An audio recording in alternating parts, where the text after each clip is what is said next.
दोस्तों, जैसा कि हम देख रहे हैं कि जब से हमास और इजराइल के बीच युद्ध शुरू हुआ है तब से एक भी दिन ऐसा नहीं गया जब अरेबियन सी, रेड सी और इंडियन ओशियन में हलचल ना हुई हो। हूती विद्रोही ईरान के साथ मिलकर लगातार यहां से गुजरने वाले शिप पर रैंडम अटैक कर रहे हैं। इन्हीं की आड़ में सोमालिया के डाकुओं को भी मौका मिल गया और वे यहां से आने जाने वाले शिप पर लूटपाट करते नजर आ रहे हैं। इनको काउंटर करने के लिए कई देशों ने प्रयास भी किया, जिसमें भारत और अमेरिका शामिल है, लेकिन इसके बावजूद भी शिप हाईजैकिंग की घटनाएं कम नहीं हुई। इसी को मद्देनजर रखते हुए इंडिया के defence minister Rajnath Singh Britain दौरे पर हैं और वहां पहुंचकर उन्होंने ब्रिटेन के डिफेंस मिनिस्टर ग्रांड शॉप से मुलाकात की। वहीं इस मुलाकात के रिजल्ट के तौर पर अब ब्रिटेन इंडियन ओशियन में अपनी रॉयल नेवी के वॉरशिप और एयरक्राफ्ट को भेजने जा रहा है। इसी के बारे में वीडियो में डिटेल से बात करेंगे। वहीं पर हमारी दूसरी खबर एक बार फिर से मालदीव से निकल कर आ रही है।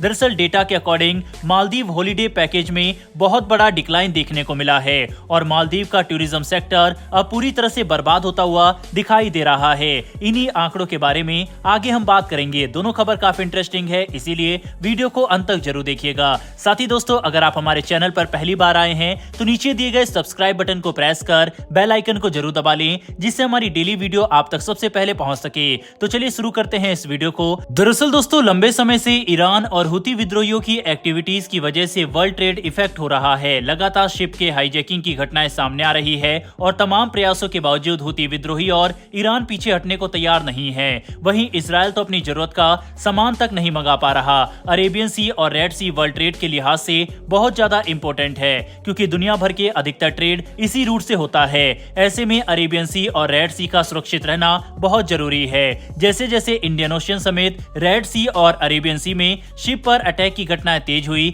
वैसे ही इंडियन नेवी यहाँ बहुत ज्यादा एक्टिव हो गई है। हमने देखा है कि कैसे इंडिया ने मैरीटाइम सिक्योरिटी को प्रायोरिटी देते हुए कई शिप को हाईजैकिंग से बचाया और इंडियन नेवी ने कई ऑपरेशन चलाकर कामयाबी भी हासिल की। वहीं अमेरिका ने भी 10 देशों का ग्रुप बनाया और इन देशों को मैरीटाइम सिक्योरिटी बनाए रखने की जिम्मेदारी दी गई। आज के समय में इंडियन नेवी बहुत एक्टिव है और मैरीटाइम सिक्योरिटी को लेकर सीरियस भी है। इसी को ध्यान में रखते हुए भारत के डिफेंस मिनिस्टर राजनाथ सिंह 2 दिनों के ब्रिटेन के दौरे पर हैं। ऐसा अंदाजा लगाया जा रहा था कि राजनाथ सिंह जी इस यात्रा से दोनों देशों की रणनीतिक व सुरक्षा साझेदारी को और स्ट्रेंथ मिलेगी। अब इसका एग्जाम्पल भी सामने आ रहा है, जहां एक तरफ यूके की तरफ से रोल्स रॉयस इंजन के ऑफर और टेम्पेस्ट प्रोग्राम के ऑफर दिए जा रहे हैं, तो दूसरी तरफ यूके की तरफ से कहा गया है कि ब्रिटेन नेवी इंडियन नेवी के साथ जॉइंट ट्रेनिंग करेगी। उसके लिए ब्रिटेन इस साल के अंत में अपनी रॉयल नेवी के एक एयरक्राफ्ट और 2025 में वॉरशिप को इंडियन ओशियन में भेजेगा। ब्रिटेन के रक्षा मंत्री ग्रांड शॉप ने कहा है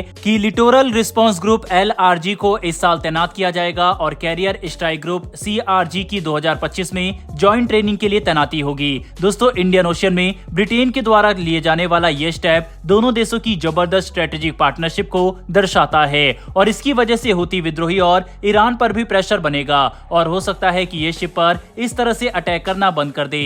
वहीं इसकी वजह से कहीं ना कहीं चीन पर भी इम्पैक्ट पड़ेगा, क्योंकि दोनों देशों की स्ट्रेटेजिक पार्टनरशिप से चीन के मंसूबे फेल हो सकते हैं। वहीं इस समय भी ब्रिटेन के जहाज भारत के जहाजों के साथ मिलकर हुती विद्रोहियों का सामना कर रहे हैं और मैरीटाइम सिक्योरिटी को मजबूत करने की कोशिश कर रहे हैं। बहरहाल बढ़ते हमारी दूसरी खबर की तरफ, जो कि मालदीव से निकलकर सामने आ रही है। जैसा कि हम देख रहे हैं कि जब से भारत में बायकॉट मालदीव और लक्षद्वीप चलो हैशटैग ट्रेंड कर रहा है, तभी से मालदीव के टूरिज्म सेक्टर को तगड़ा झटका लगा है। हमने देखा है कि कैसे 24 घंटे के अंदर मालदीव में 8000 होटल की बुकिंग और फ्लाइट कैंसिल हो गई। इतना ही नहीं, लक्षद्वीप को मालदीव के अल्टरनेटिव के तौर पर देखा जाने लगा। अब टाइम्स ऑफ इंडिया की तरफ से एक रिपोर्ट सामने आई है, जिसके तहत कई इंपोर्टेंट फैक्ट निकलकर सामने आ रहे हैं। भारतीय टूर ऑपरेटर्स को मालदीव के लिए इंक्वायरी में अचानक से बहुत तेजी से गिरावट देखने को मिली, तो वहीं मालदीव के हॉलीडे पैकेज पहले के मुकाबले बहुत सस्ते हो गए हैं। हाल ही में मेक माई ट्रिप ने बताया था कि उनकी वेबसाइट पर लक्षद्वीप के लिए बहुत ज्यादा इंक्वायरी आ रही है और इसमें 3400% तेजी देखने को मिली। कुछ मीडिया रिपोर्ट ने यह भी बताया कि भारत टूर ऑपरेटर्स ने मालदीव के लिए बुकिंग में 40% का डिक्लाइन नोट किया है। इस रिपोर्ट में हैदराबाद का एग्जाम्पल देते हुए बताया गया है कि तेलंगाना से मालदीव के लिए 3 दिन का पैकेज 55,000 से 70,000 रुपए के बीच होता था, जो कि अब मात्र 45,000 रुपए का हो रहा है। वहीं फ्लाइट टिकट की बात करें, तेलंगाना से माले के लिए जाने वाली फ्लाइट पहले 20,000 की होती थी, जो कि अब 12 से 15,000 तक आ गई है। इसके अलावा Indian travel booking website Ease My Trip ने यह अनाउंसमेंट कर दिया है कि वह इंडिया से मालदीव के लिए जाने वाले सभी फ्लाइट बुकिंग को सस्पेंड कर रहे हैं। CNBC के रिपोर्ट के मुताबिक 2023 में मालदीव की इकोनॉमी में भारत का टूरिज्म सेक्टर ने $380 मिलियन का योगदान दिया है, जो कि अपने आप में बहुत बड़ा नंबर है। अब आप समझ सकते हैं कि बॉयकॉट मालदीव ट्रेंड करने की वजह से मालदीव को कितना ज्यादा नुकसान झेलना पड़ रहा है। खैर, ये तो होना ही था, क्योंकि मालदीव को सबक सिखाना बहुत जरूरी था। मालदीव को तो यही लग रहा था कि वह भारत के साथ कुछ भी करे, लेकिन भारत बदले में मालदीव के साथ अच्छा ही करता रहेगा। तो ये मालदीव की गलतफहमी थी, क्योंकि भारत अब अपने लिए स्टैंड लेना बखूबी जानता है। अब अगर मालदीव ने अभी भी अपनी गलतियों को नहीं सुधारा और इसी तरह भारत के अगेंस्ट स्टेप लेता रहा, तो इन फ्यूचर उसे बहुत ज्यादा पछताना पड़ेगा। इस बारे में दोस्तों आपकी क्या राय है, कमेंट बॉक्स में लिखकर जरूर बताइएगा। फिलहाल इस वीडियो में इतना ही। इन्फॉर्मेशन और वीडियो पसंद आई हो तो वीडियो को लाइक करके हमारी आने वाली डेली ऐसी वीडियो के लिए चैनल को सब्सक्राइब कर बेल नोटिफिकेशन अवश्य दबा लें। फिर मिलेंगे ऐसी एक नई वीडियो के साथ। धन्यवाद। जय हिंद।